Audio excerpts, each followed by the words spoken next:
रुक्मिणी स्वयंवर. अच्छा, कथेच्या भागामध्ये आपण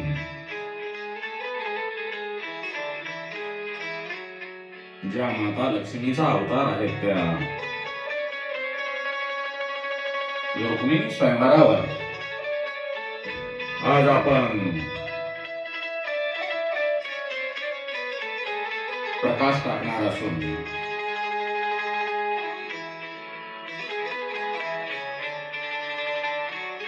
लक्ष्मी लक्ष्मी म्हणजे नीती आणि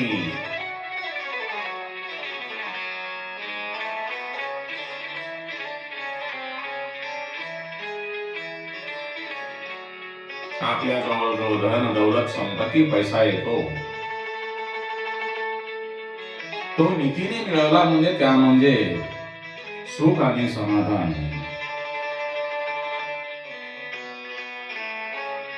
आणि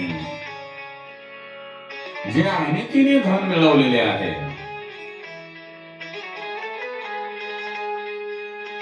यामधले जे काही धन आहे ते भोगविलास आणि सत्कार्य दोन्हीसाठी थोडे थोडे खर्च होते.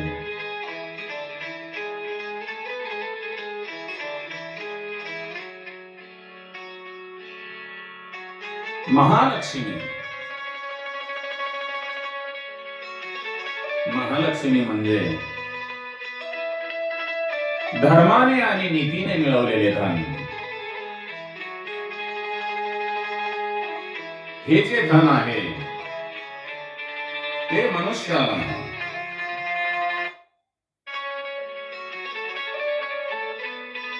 शांतता मिळवून देते आणि अलक्ष्मी हे अनितीने किंवा वाईट मार्गाने मिळविलेले धन आहे तिचा जो उपयोग आहे तो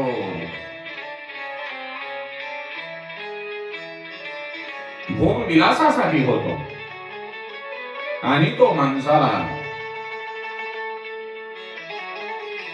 दुःखाच्या खाईमध्ये लोटतो. म्हणून कधीही धनाची प्राप्ती करत असताना महालक्ष्मी सारखे म्हणजे नीतीने आणि धर्माच्या मार्गाने धनाचा साठा करावा मिळवावे म्हणजे आपल्याला सुख शांती लाभेल.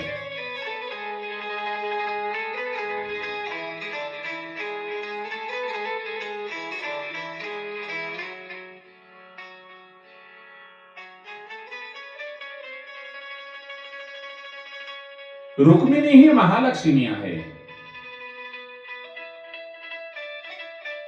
आणि ती भगवान श्री हरी नारायण यांनाच प्राप्त होणार.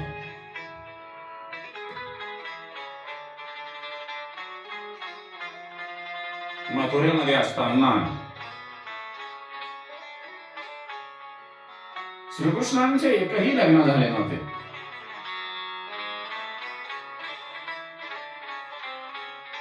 श्रीकृष्ण हे द्वारकेमध्ये आल्यानंतर त्यांची सारी लग्ने झालेली आहेत. शरीराच्या प्रत्येक इंद्रियावर विजय मिळवण्यासाठी ब्रह्मविद्येचा अभ्यास आवश्यक आहे आणि त्या अभ्यासानंतरच मनुष्याचा ग्रस्त आश्रमामध्ये प्रवेश होतो. भागवताच्या कथा निरूपणामध्ये रुक्मिणी स्वयंवराची कथा ही शेवटी आलेली आहे. तक्षक नागाचा दंश होऊन ज्याचा मृत्यू होणार आहे अशा परीक्षिताला सुखदेव रुक्मिणी स्वयंवराची कथा सांगतात. आपल्याला वाटेल ज्या व्यक्तीचा मृत्यू जवळ आलेला आहे त्याला विवाहाची कथा का सांगत आहे? त्याचे कारण परमात्मा श्रीकृष्ण आणि रुक्मिणी यांची जी विवाहाची कथा आहे ही लौकिक कथा नाही,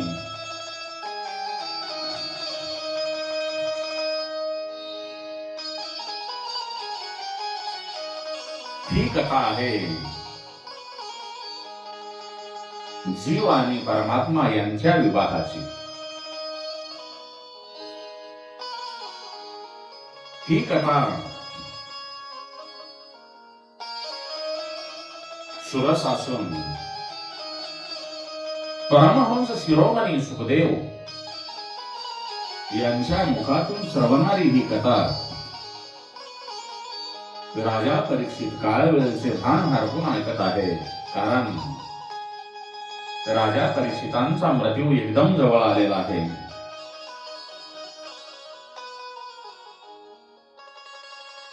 विदर्भ देशाचा राजा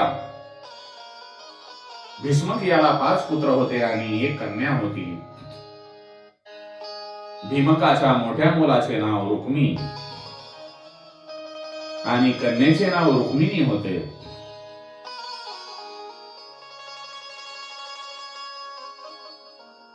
रुक्मिणी मातेचे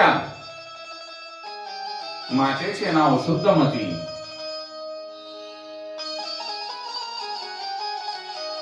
हे आपल्याला माहितच आहे. शुद्धमती होते आणि जेथे शुद्धमती राहते,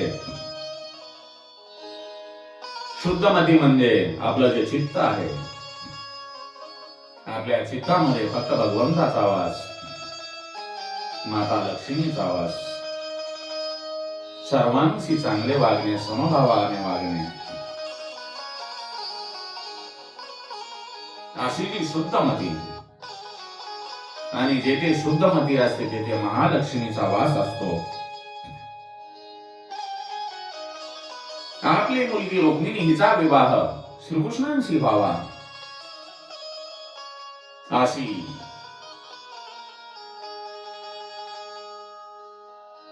भीमक आणि शुद्धमती यांची इच्छा होती. परंतु त्यांचा जो ज्येष्ठ पुत्र आहे रुक्मी, हा मात्र आपल्या बहिणीचा विवाह शिशुपालाशी व्हावा असे ठरवतो आणि लग्न जमवतो. तेव्हा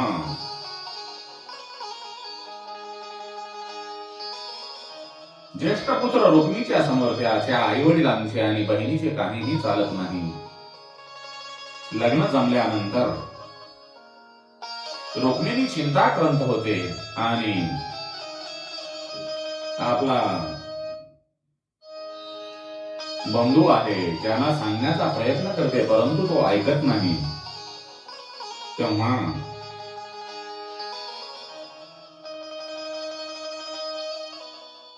रुक्मिणी जिने श्रीकृष्णांना मनोमन उभारलेले आहे, पती म्हणलेले आहे, त्यांच्याकडे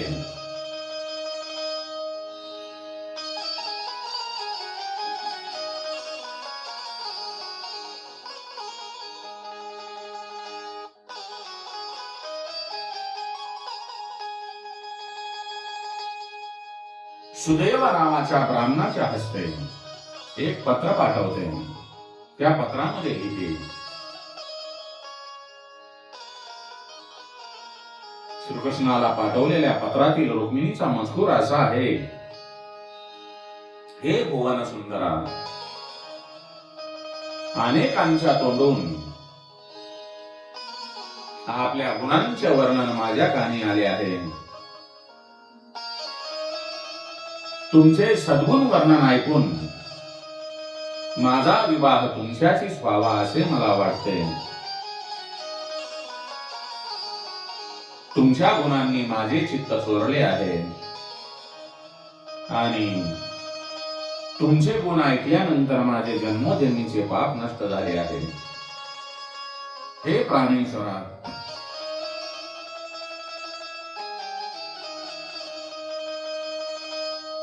तुमच्या गुणस्वरूपाचे वर्णन ऐकल्यामुळे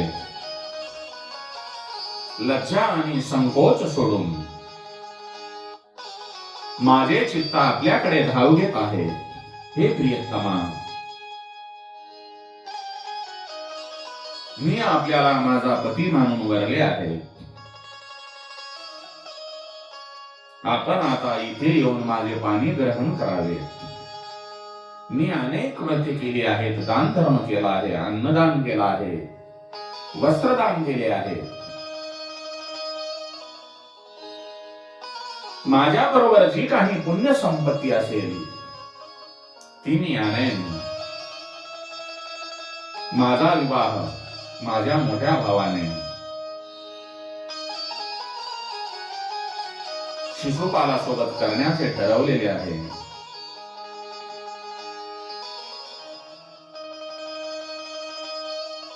ज्या दिवशी माझ्या विवाहाची तारीख निघेल त्या दिवशी मी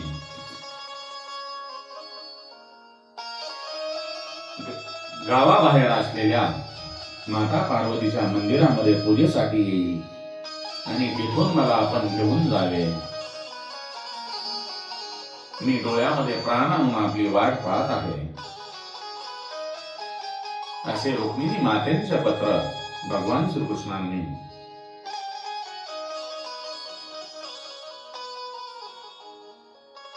वाचल्यानंतर द्वारकाधीश भगवान श्रीकृष्णांनी आपला जो रथ आहे, 4 शुभ्र घोडे असलेला, तो श्रीकृष्णांच्या द्वारासमोर आणून उभा केलेला आहे. प्रथम सुदैव विप्रांना रथामध्ये स्थानापन्न होण्याची विनंती श्रीकृष्णांनी केली. रथात बसले आणि दारुकाने रथ हाकला. रथ वायुवेगाने विदर्भामध्ये भीमक राजांच्या राज्याकडे निघालेला होता.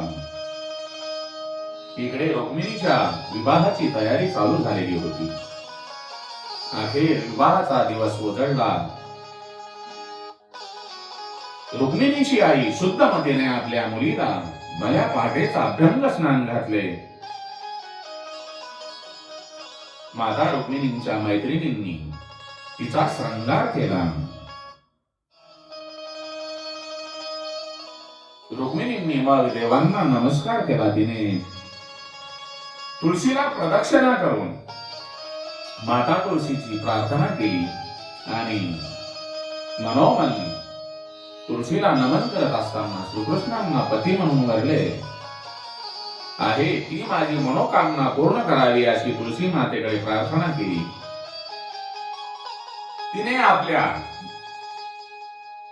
माता पित्यांना नमस्कार केला.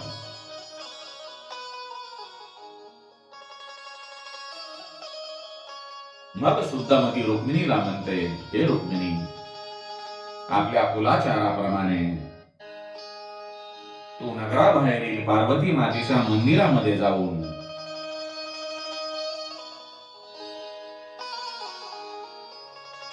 माता पार्वतींची पूजा कर.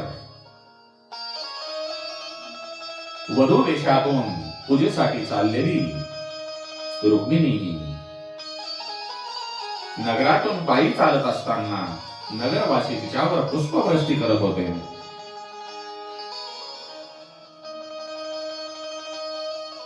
नगराची शोभा निहाळीत निहाळीत आणि जमलेल्या लोकांमध्ये सुदैव ब्राह्मणाला पाहत पाहत मंदिराकडे निघते तेव्हा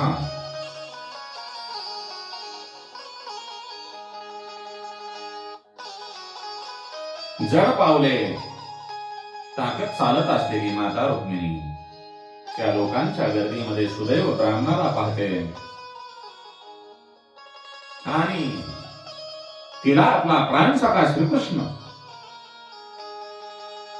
आल्याचे संकेत मिळतात आणि ती आनंदी होते. जेव्हा ती मंदिरामध्ये जाते तेव्हा मंदिराच्या भोवती रुक्मिणी मातेचा ज्येष्ठ बंधू रुक्मिणी मंदिराच्या आजूबाजूस सैनिकांचा पहारा लावलेला असतो. रुक्मिणी शांत चित्ताने पार्वती मातेच्या मंदिरामध्ये जाते आणि यथासांग पूजा केल्यानंतर ती पार्वती मातेचे यथोचित पूजन करून देवळाबाहेर येते आणि आपल्या रथाकडे निघत असताना आपल्या डोळ्यांचे पाते लवते न लवते तोच श्रीकृष्ण रथ घेऊन तिच्या समोर उभे टाकतात. एका क्षणामध्ये रुक्मिणी त्या रथामध्ये श्रीकृष्णांच्या हाताला धरून आरूढ होते आणि क्षणार्धामध्ये एका क्षणाचा विलंब न लागता तो रथ रुक्मिणीला घेऊन भगवान श्रीकृष्ण द्वारकेकडे घेऊन निघतात. सैनिक ज्या वेळेला एका क्षणानंतर भानावर येतात त्यांना तेव्हा रुक्मिणीचे हरण झालेले लक्षात येते. ते श्रीकृष्णांचा पाठलाग करतात.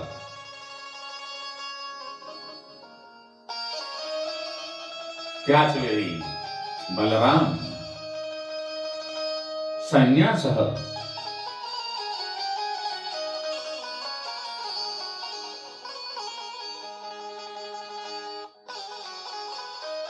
श्रीकृष्णांच्या पाठीमागे आलेला असतो. त्यांचे आणि भीमक राजांच्या सैन्याचे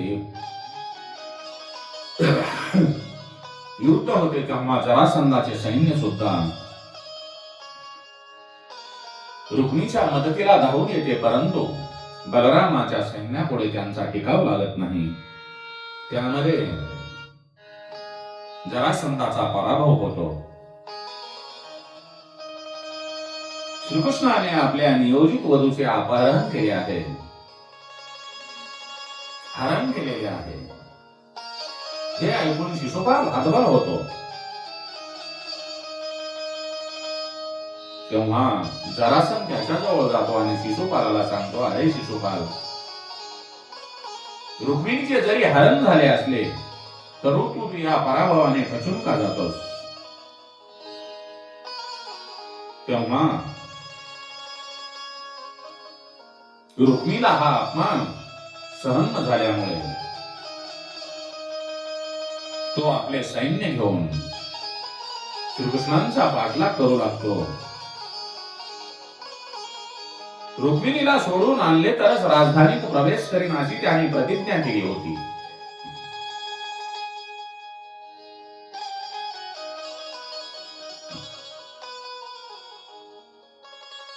पाठलाग करत करत रुक्मिणीने यदु सैन्याला गाठले. वाटेतच कृष्णाशी युद्ध झाले.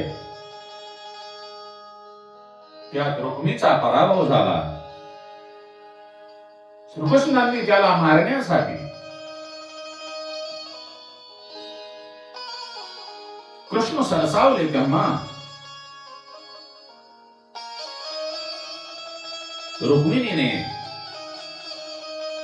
हे पती परमेश्वर, हे श्रीकृष्ण, हे द्वारकाधीश, आपण माझ्या भावाला जीवदान द्यावे अशी विनंती केल्यानंतर आपली जी अर्धांगिनी आहे माता रुक्मिणी, तिचे श्रीकृष्णांनी ऐकून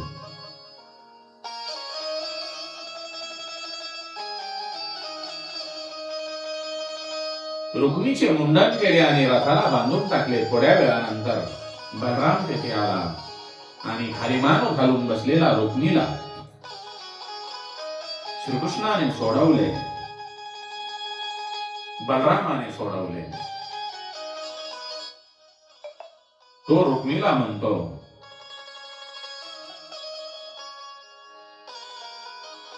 अरे रुक्मिणी,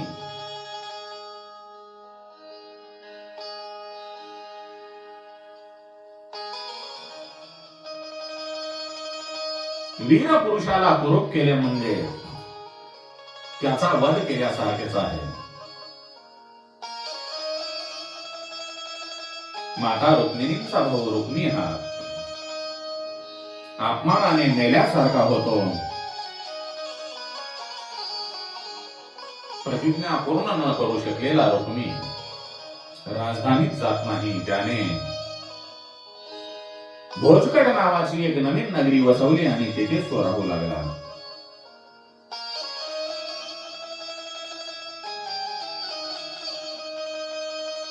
रुक्मिणी हरण करून श्रीकृष्ण आणि बलराम माधवपुरात दाखल झाले.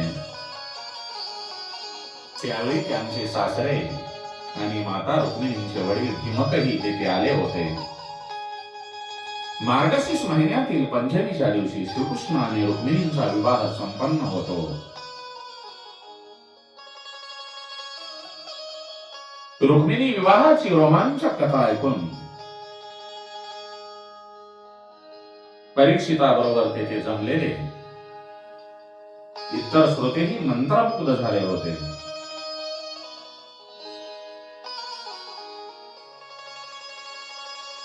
कारण श्रीकृष्णांचे इतर विवाहही कसे झाले या सर्वांची उत्सुकता त्यांच्या मनामध्ये होती. परीक्षिताने सुखदेवांना विचारले, हे महामुनी, श्रीकृष्णांचे इतर विवाहही कसे झाले?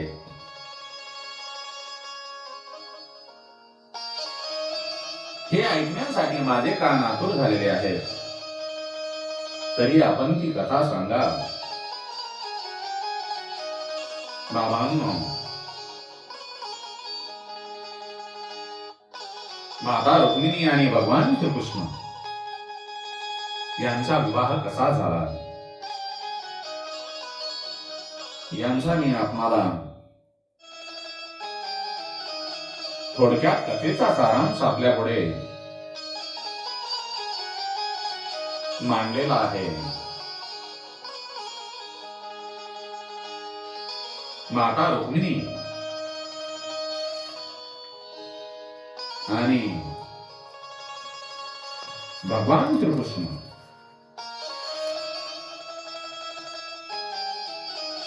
यांचा विवाह म्हणजे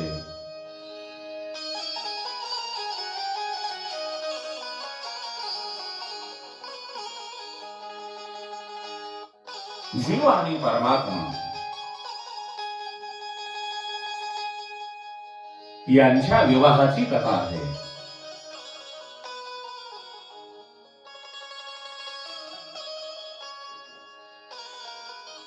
ही कथा एवढी अत्यंत सुखदायी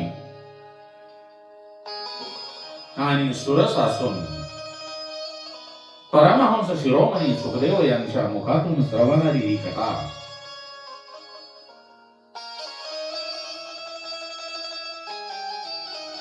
राजा ऐकून काही वेळेचे भान सुद्धा हरपून जातो. कारण या जगाचे मालक आणि या जगाची मालकीण, या जगाचे पिता आणि या जगाची माता भगवान श्रीकृष्ण आणि माता रुक्मिणी यांचा विवाह तो प्रसंग आहे. तो व्यासांनी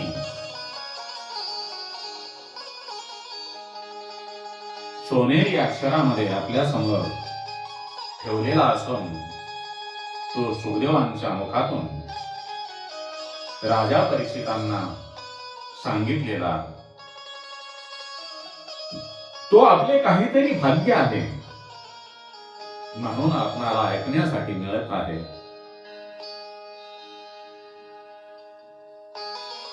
श्री कृष्ण गोविंद हरे मुरारे, हे नाथ नारायण वासुदेवाय, गोविंद बोलो हरि गोपाल बोलो, गोविंद बोलो हरि गोपाल बोलो,